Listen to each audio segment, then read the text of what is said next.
XG 부스트, XGB라고 불리는 머신러닝 기법입니다.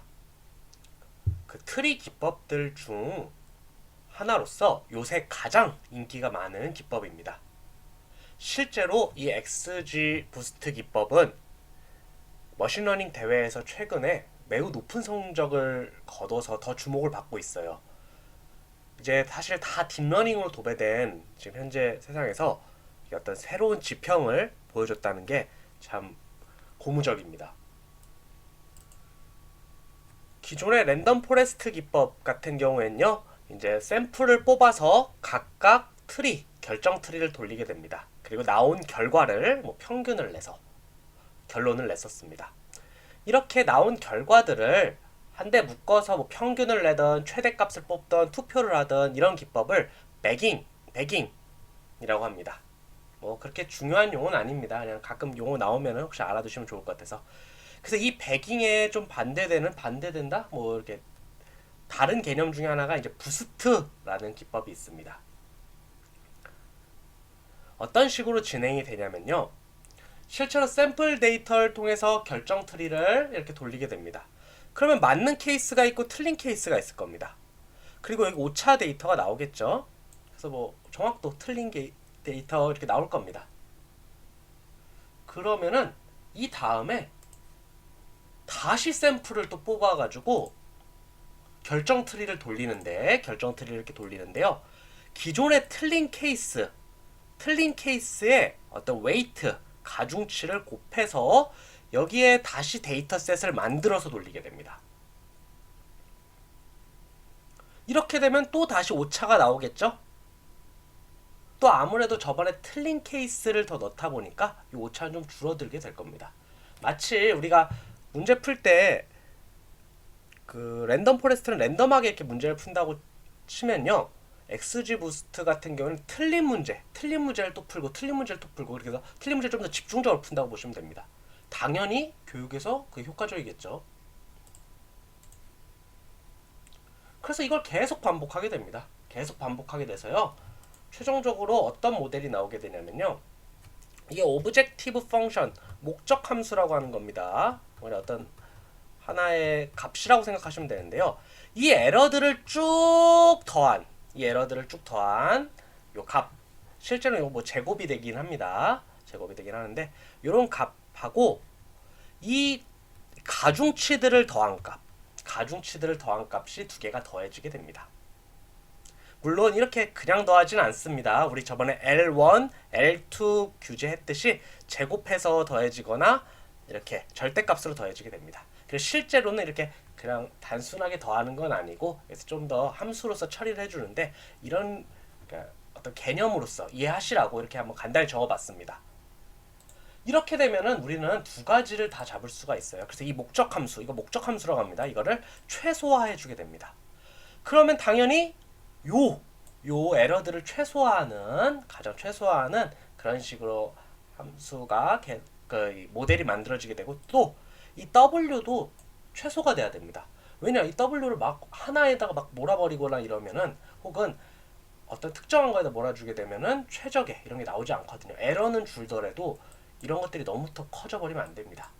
그럼 과적합에 걸리기도 하고요. 너무 극단적인 결과가 나오기 때문입니다. 그래서 이 두 가지를 둘 다 이제 요 더해준 이 값을 최소화시킴으로써 최적의 함수를 구하게 됩니다.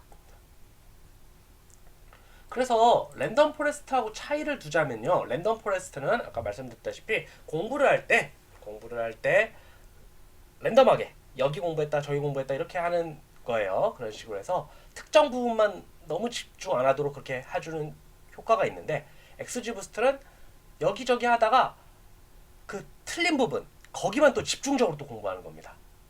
그래서 랜덤으로 하되 틀린 부분을 더 집중적으로 하면은 랜덤 포레스트의 약점을 보완할 수 있어요.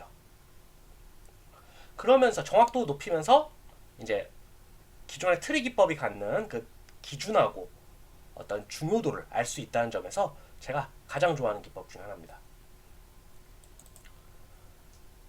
네, 그래서 한번 코드 해보겠습니다. 실제로 이거 보스턴 집값 예측하는 거기 대회에 나갔던 거거든요. 그래서 요거를 똑같이 한번 따라해 봤습니다. 보스턴 데이터 불러와 주시고요.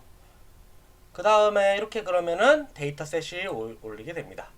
이 상태에서 인풋 데이터, 아웃풋 데이터, 스플릿까지 똑같이 진행해 주시면 됩니다. 그래서 여기서 xg 부스트, 그 다음에 xgb 클래시파이어, 그 다음 플롯 임포턴스까지 해주시면 되겠습니다. 뭐 트리는 필요 없으니까 지우겠습니다. 트리는 필요 없습니다. 그래서 이 xgb 클래시파이어를 객체를 만들게 됩니다. 요거 맥스 뎁스는 이게 좀 xgb 부스트라고 해서 빠른 게 아닙니다. 이게 하나 계산했다 또 하나 계산했다 이렇기 때문에 오히려 더 느리거든요. 그래서 이거 좀 줄여줬습니다. 계산 시간이 워낙 걸려서.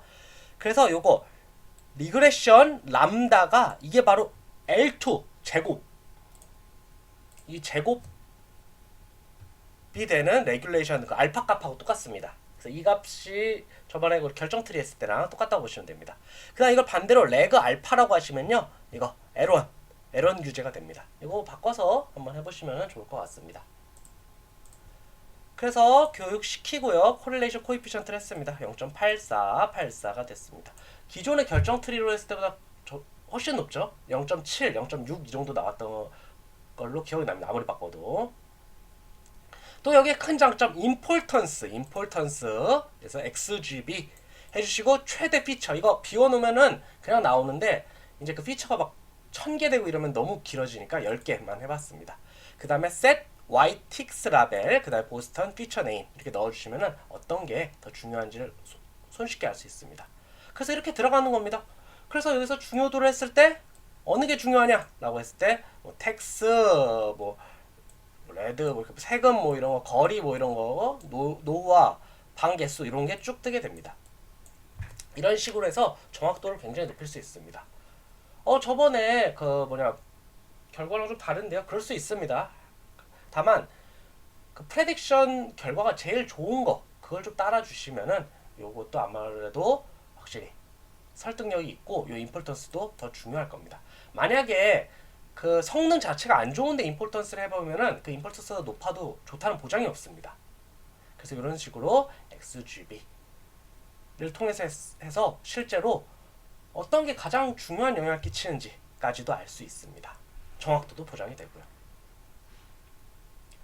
그래서 오늘 기존의 백인 기법의 다른 방향인 부스트 기법 XGB 부스트를 한번 해봤습니다.